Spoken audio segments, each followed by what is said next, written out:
The day started like any other, peaceful, quiet, and entirely unremarkable. That should have been my first clue that something was about to go horribly wrong. Because in this neighborhood, in the clutches of the HOA's most unhinged enforcer, Karen, peace never lasted long. It was mid-morning when I heard the familiar hum of a delivery truck rolling down the street, stopping in front of my house. I had ordered a few things online. Nothing unusual, just some home improvement supplies and a couple of books. The driver, a young guy in his mid-20s, stepped out, carrying my packages toward the front porch. That was when I saw her. Karen, lurking near the end of the cul-de-sac like some kind of suburban predator, her eyes locked onto the driver with laser-like intensity. I knew that look. That was the look of someone gearing up to ruin somebody's day. She moved fast. 1 second, she was standing by her perfectly manicured lawn, pretending to adjust a garden gnome, and the next, she was storming up my driveway like a woman possessed. "Excuse me," she screeched, her voice piercing through the air like a siren. The poor delivery guy barely had time to react before she was right in his face, jabbing a manicured finger at the package in his hands. "What do you think you're doing?" The driver, clearly caught off guard, blinked at her in confusion.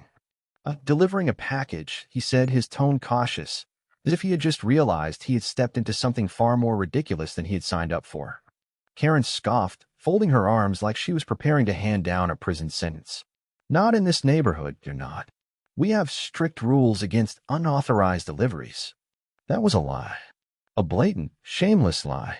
But Karen had a habit of making up rules whenever it suited her, and the more absurd the rule, the more aggressively she enforced it. I stepped outside, already knowing I was about to have another exhausting encounter with the neighborhood's self-appointed dictator. "Karen, leave him alone," I said, trying to keep my voice calm. "He's just doing his job." Karen spun on me, her eyes flashing with indignation. "This is exactly what I've been warning the HI about. You people keep bringing in these strangers, disrupting the community." The delivery driver chuckled nervously.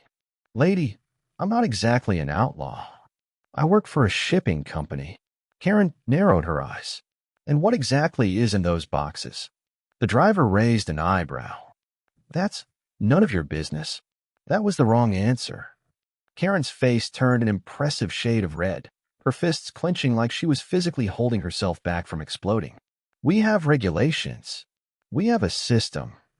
Packages must be screened for security reasons. How do we know you're not smuggling something dangerous?" At this point, I had to physically bite my tongue to keep from laughing.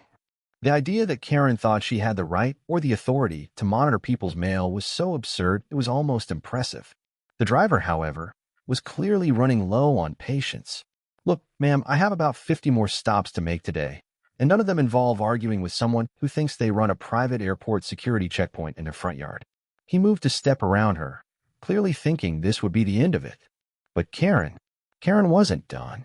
She reached out, grabbing his arm with a grip far stronger than you'd expect from a woman who spent most of her time writing complaint letters. I said, that was as far as she got before the driver instinctively yanked his arm away. "Whoa, lady, don't touch me." That was when it happened. In a moment so surreal, so completely unhinged, Karen drew back her hand and punched him. It wasn't a hard punch, not enough to knock him down or cause serious harm, but it was enough to send the poor guy reeling back in utter shock. "Did you just—" he started, touching his jaw like he couldn't quite believe what had happened. I couldn't believe it either. Karen had just physically assaulted a delivery driver. Over a package. At my house. For a few heart-stopping seconds, there was complete silence. Then the driver pulled out his phone. "Yeah, I'm calling the cops." Karen's eyes widened, and then in true Karen fashion, she immediately switched tactics. No, he assaulted me." She clutched her arm, dramatically stumbling back like she had just been struck by lightning. "You all saw it. He attacked me first. The only problem, my security cameras had seen everything." I crossed my arms, tilting my head toward the tiny red light on my front porch. "Karen, I have footage of the whole thing. You punched him." Her face twitched, her eyes darting to the camera as if she were just now realizing her little performance wasn't going to hold up. You tampered with the footage. This is a setup. You're conspiring against me." That was when I really lost it. "Karen, I don't have time to conspire against you. You're not that important." The driver, still on the phone with 911, snorted at that. Yeah, I'd like to report an assault, he said, his voice dry. No weapons. Just an angry suburban mom with too much time on her hands. Karen was panicking now. She looked between me, the driver, and the camera, clearly realizing she was well and truly screwed. You can't do this to me. I was protecting the neighborhood. The sound of approaching sirens cut her off. The driver gave her a tight smile. I think the cops might disagree with you on that one.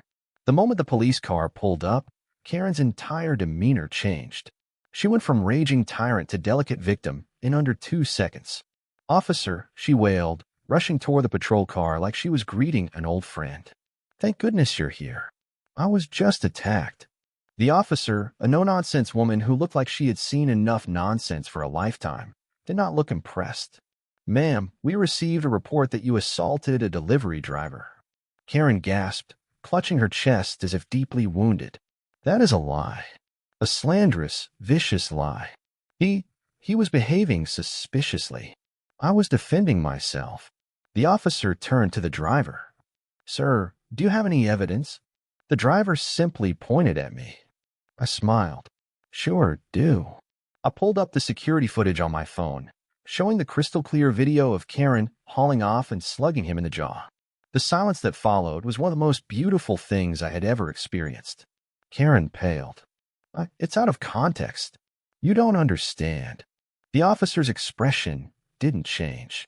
Ma'am, turn around and put your hands behind your back. Karen shrieked like a wounded banshee. No, you don't understand. This is a mistake. I am the victim here. The officer ignored her, guiding her toward the patrol car as she continued to wail. The driver shook his head, rubbing his jaw.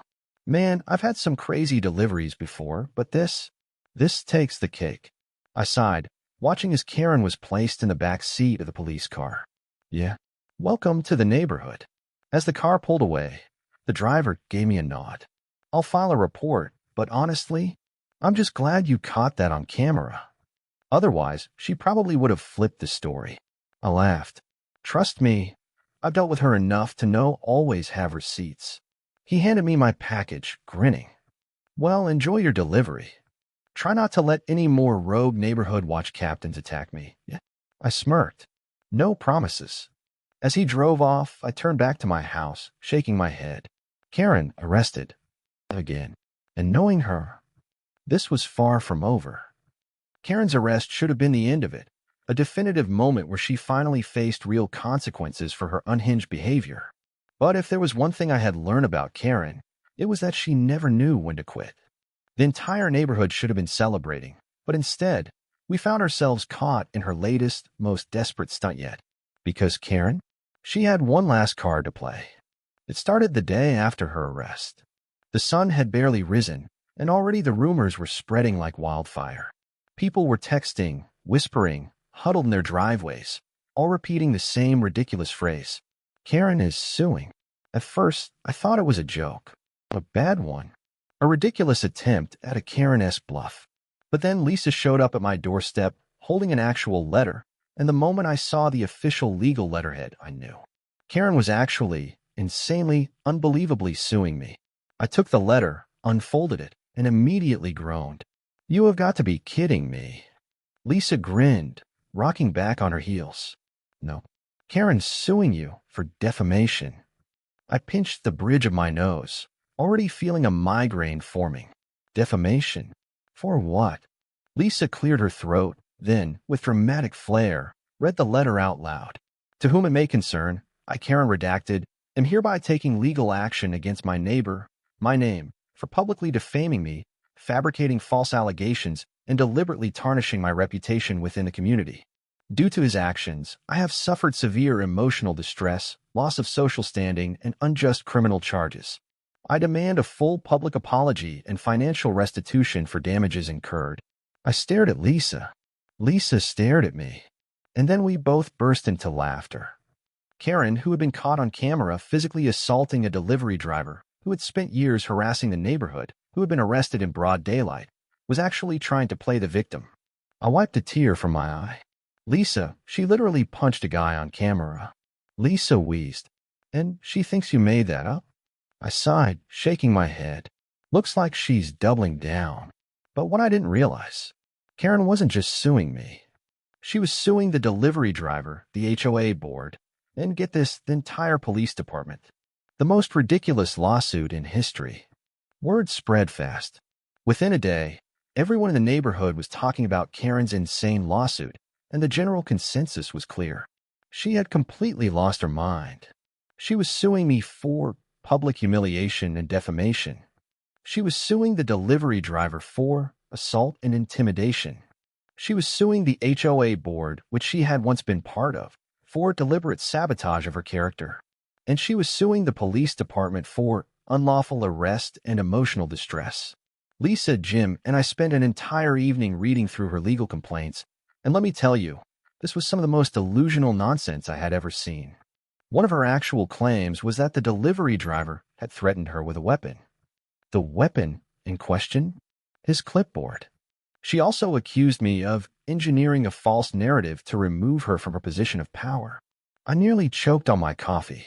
Lisa pointed at that line, howling with laughter. You mean the position she lost because she went completely off the rails? But as hilarious as this all was, there was one big problem. Karen wasn't just making noise. She had actually filed the lawsuits, which meant we had to deal with them. Karen's grand legal failure. At first, I thought maybe she had a plan, some kind of backup strategy, some twisted way to manipulate the system in her favor.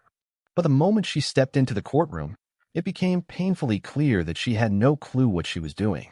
She had no lawyer because, surprise, no lawyer wanted to take a case that was destined to fail.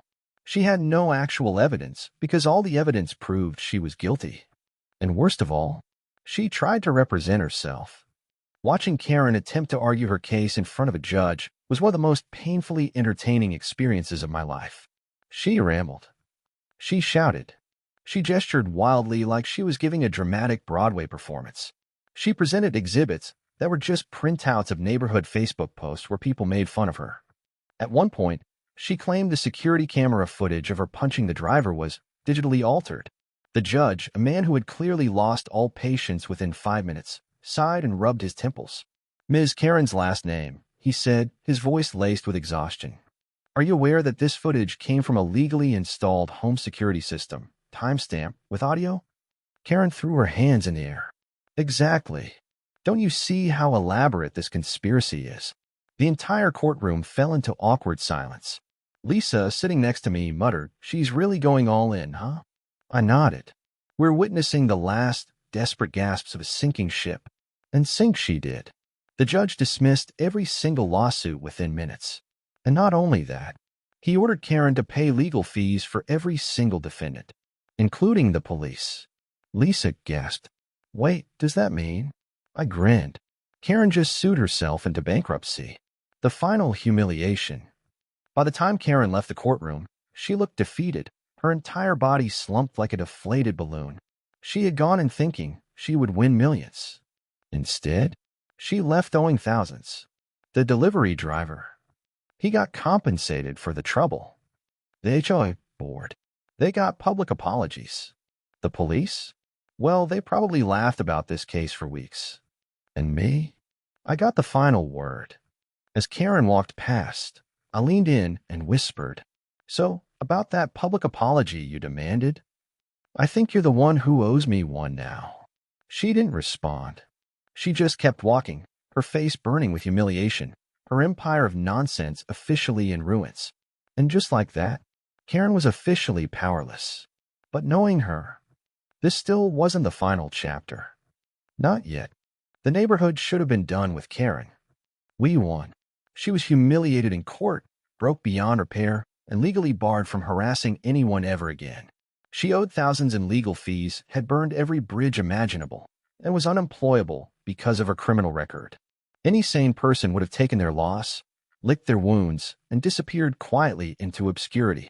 But Karen didn't believe in losing. Because even though she had nothing left, she still had one last desperate act of insanity left to play.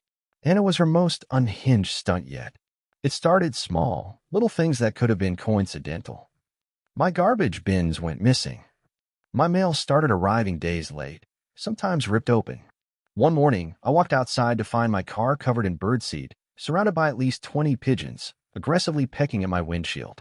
At first, I thought it was random neighborhood pranksters, but then I caught sight of her. Karen. She was watching from a parked car, a few houses down, sunglasses on, pretending to read a newspaper like some badly disguised cartoon villain. I sighed. You've got to be kidding me. She was stalking me. Again. I walked toward her car, phone already recording, but the second she realized she'd been caught, she sped off. Lisa, watching from her porch, walked over with a cup of coffee and a raised eyebrow. So, do we call the cops now, or wait until she starts leaving dead fish on your doorstep? I sighed. Knowing Karen, that's probably coming soon. But what I didn't know, she wasn't just messing with me. She was planning something much bigger. The break-in attempt. It happened at 2 a.m. in the dead of night. A loud crash jolted me awake. At first, I thought it was just the wind, but then I heard it, the unmistakable sound of shuffling outside my back door. My heart pounded as I grabbed my phone, silently pulling up my security cameras. And there, standing right outside my back patio, was Karen. She was dressed in black, holding something metal, a crowbar. I stared at the screen in shock. Karen was actually trying to break into my house. For a brief second, I thought maybe she was just trying to vandalize something, rip out plants, steal my barbecue grill again, maybe even slash my tires. But then she moved toward my door, gripping the crowbar like she was about to pry it open. That's when I realized she wasn't just here to harass me. She was here to get inside. I didn't waste a second. I called 911, whispering to the dispatcher, I have a known stalker on my property, attempting a break-in. The dispatcher took my details, and within 3 minutes, I saw the familiar red and blue lights flashing down the street. But Karen had already noticed. And the moment she realized she had been caught again, she bolted. I watched on my security feed as she sprinted down my yard, tossing the crowbar into the bushes, and ran for her car parked around the corner. The cops weren't far behind. And this time, they weren't in the mood for warnings. Karen gets arrested. Again. The police caught up to her before she could get away. By the time I walked outside, still in my pajamas, I saw Karen standing in the middle of the street, surrounded by cops, screaming about how this was all a misunderstanding. She tried every excuse in the book. I was just walking by. This is harassment. You're all working together against me. I dropped my keys in his yard, that's all. But then the cops retrieved the crowbar from the bushes, the one she had tried to ditch. And that was when she knew she was screwed. They placed her in handcuffs, and as they read her rights, she looked at me, pure hatred in her eyes. This isn't over. I smirked. Yeah, I think it is. And then, for the second time in a matter of weeks, I watched Karen get hauled away in a police car. But this time, she wasn't getting off easy. This time, she had escalated things beyond a nonsense. She had crossed the line into criminal territory. And this time, she was going away for good. Karen's second arrest should have been the final nail in the coffin, the moment she finally disappeared from my life for good. But Karen didn't know how to stay defeated. Even as she was hauled away in a police car, still screaming about conspiracies, vendettas, and her supposed innocence, I had a feeling that she wasn't done. And I was right. Because this time, she was going to fight back in the only way she had left, by dragging every single person in the neighborhood into her spiral of insanity. The very next morning, my phone lit up with neighborhood-wide chaos. Karen had made bail. And the first thing she did, she filed a restraining order against me. The restraining order stunt. I nearly choked on my coffee when I saw the paperwork taped to my door. Lisa, standing beside me, whistled. Wow, she's really going for it, huh? I scanned the absurd list of claims, barely believing what I was reading. I am a victim of repeated harassment and defamation. He is engaged in targeted intimidation against me. I fear for my personal safety every day. His household has been conspiring against me with malicious intent. Lisa snorted. Oh yeah, you and your menacing security cameras really scream threat to society. I shook my head. She literally tried to break into my house with a crowbar. How does she think this is going to work? Lisa grinned. You're giving her too much credit. She doesn't think. She just reacts. But as ridiculous as this was, it had one serious consequence. until the restraining order hearing, I technically wasn't allowed within 500 feet of her, which meant I couldn't even go near my own house if she decided to stand in the street outside of it. And that was exactly what she planned to do. Karen makes her final stand. For the next week, Karen patrolled the neighborhood like some deranged enforcer, standing in strategic spots where she knew it would inconvenience me the most. She loitered near my driveway, smirking whenever I had to wait for her to move before pulling in. She stood outside my mailbox, meaning I had to skip getting my mail unless I wanted to risk violating her restraining order. She even stationed herself near the grocery store entrance. Also, she could claim I was stalking her if I dared walk inside. She had nothing left. No money, no power, no influence. So she had resorted to weaponizing her own presence, forcing me into a legal headache just because she couldn't accept reality. The neighbors watched in horror. Lisa, as usual, was first to speak up. This is actually impressive. Like, it takes a special kind of lunatic to turn their own downfall into a full-time job. Jim, our neighborhood's unofficial problem solver, had another idea. Why don't we just beat her at her own game? I frowned. What do you mean? He grinned. What if Karen suddenly started running into her own restraining order? Karen outsmarted by her own rules. If Karen wanted to weaponize a restraining order, we would turn it against her. Lisa and Jim coordinated a neighborhood-wide effort, ensuring that whenever Karen was near me, she would also be near someone else she had annoyed. The local store owner, who she had harassed for having a NANA-approved sign. The delivery driver she punched, who had every reason to be in the neighborhood. And the former HOA board members, all of whom had testified against her in court. Within a day, Karen found herself unable to step outside without violating her own ridiculous legal stunt. And the best part? Every time she tried to call the cops on me, she accidentally put herself in the line of fire. One night, I walked out to take the trash to the curb, only to find Karen lurking across the street, watching me. She immediately called the police, claiming I was stalking her. But when the cops arrived, I smiled and gestured to the crowd of neighbors standing nearby. Actually, officer, I believe Karen is within 500 feet of at least 3 different people who have their own active complaints against her. The officer sighed, pinching the bridge of his nose. Ms. Karen's last name, I highly suggest you return to your home before you make this worse for yourself. Karen gawked, furious. This is harassment. This is a neighborhood-wide conspiracy. The officer, clearly done with her nonsense, muttered, "Ma'am, at this point, I'd argue the only person conspiring against you is yourself." And with that, Karen finally realized she had lost. She stomped back inside her house, slamming the door so hard that a nearby car alarm went off. The neighborhood erupted into quiet celebration. Lisa clapped me on the shoulder. "Dude, that was beautiful." Jim nodded.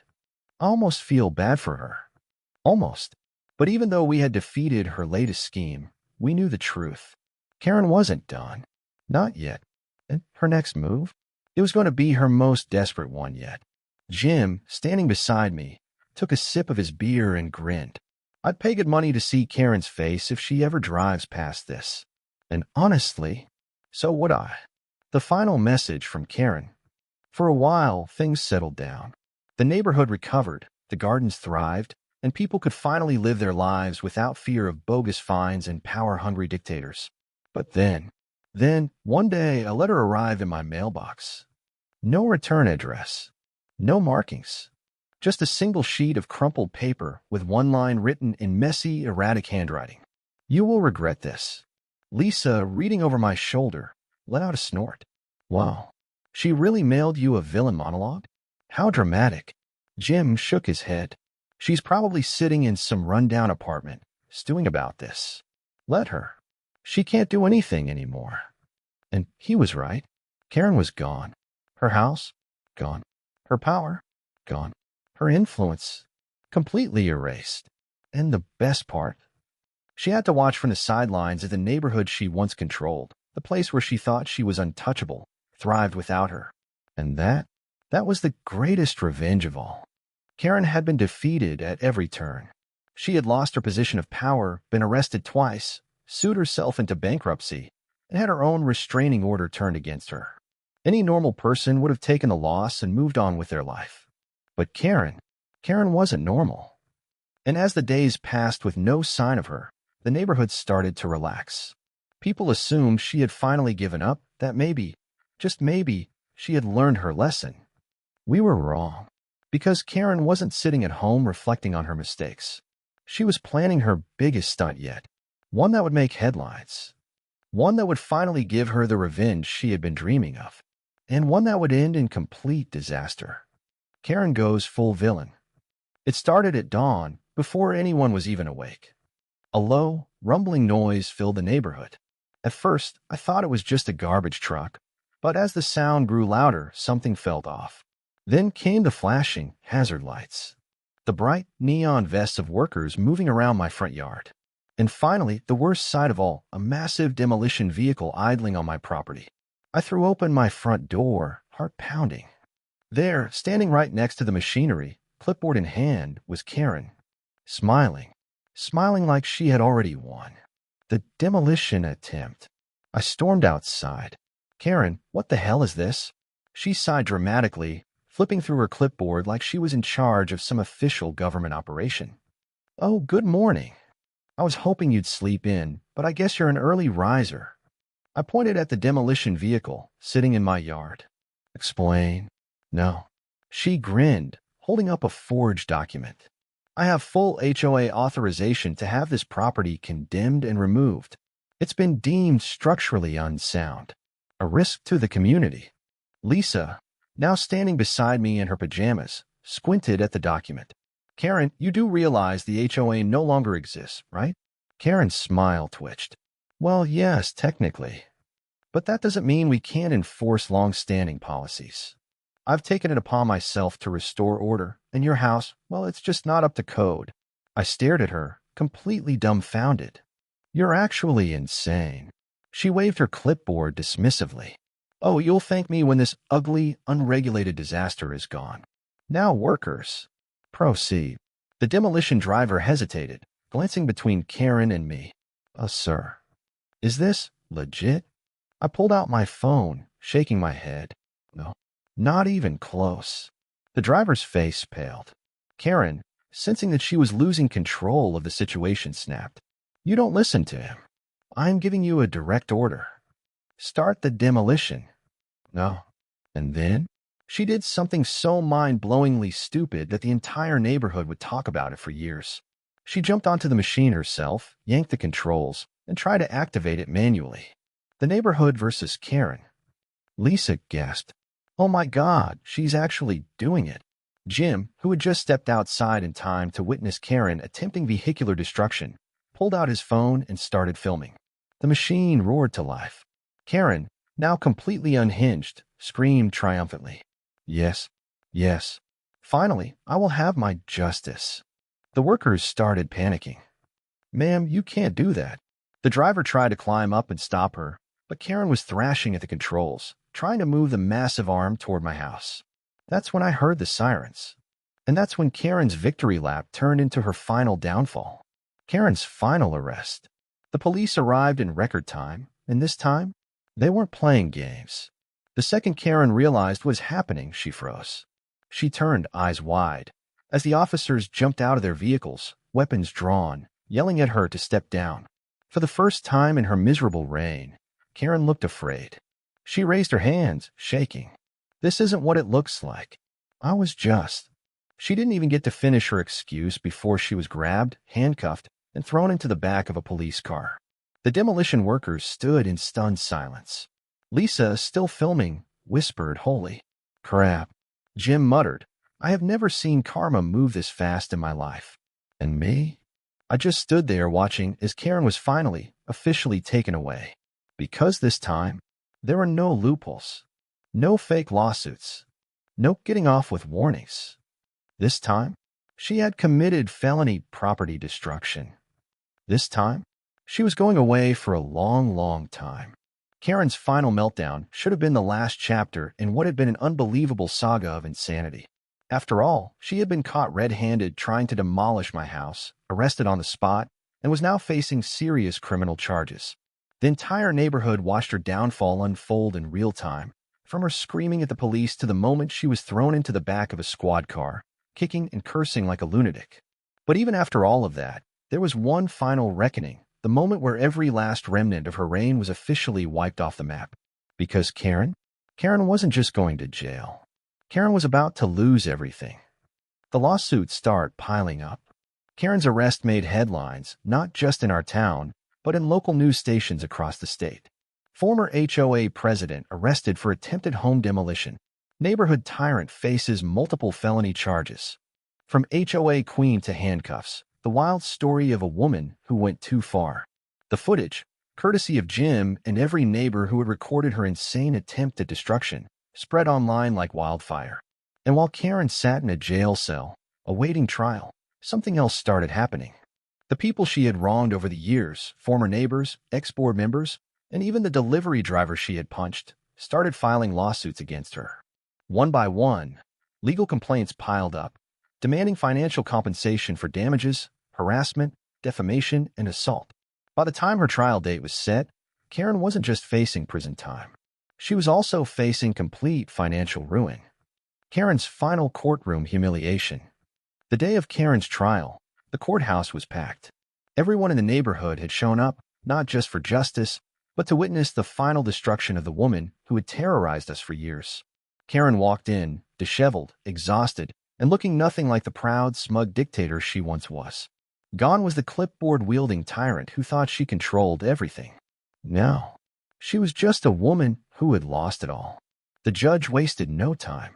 With overwhelming video evidence, multiple eyewitness testimonies, and Karen's own insane behavior caught on film, there was zero chance of her getting away with it.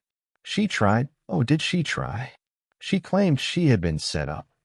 She blamed the HOA board, which no longer existed, for failing to protect the neighborhood from dangerous homes. She accused me of engineering a massive conspiracy to destroy her life.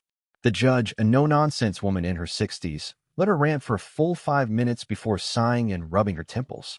Ms. Karen's last name. Are you seriously suggesting that an entire neighborhood, a police department, and a court of law have conspired against you? Karen hesitated. Well, when you say it like that, the judge cut her off. Enough. And then she handed down the final verdict. Guilty of attempted destruction of property. Guilty of trespassing. Guilty of harassment and stalking. Guilty of assault from the delivery driver incident. And finally, ordered to pay over $500,000 in damages. Lisa grabbed my arm, whispering, "Holy crap, she's actually ruined." Jim muttered, "She's never coming back from this." And Karen stood there, trembling, realizing that for the first time in her life, she had absolutely no power left. Karen loses her home to me. With no way to pay her legal fees, no job, and no allies left, Karen was officially broke. And when she couldn't pay the damages ordered by the court, her house, her beloved, perfectly approved house, was seized and put up for auction. And guess who bought it? Me. When I signed the final paperwork, Lisa and Jim stood beside me, laughing their asses off. "Dude, this is the most poetic ending possible." I grinned. She spent years trying to control this neighborhood.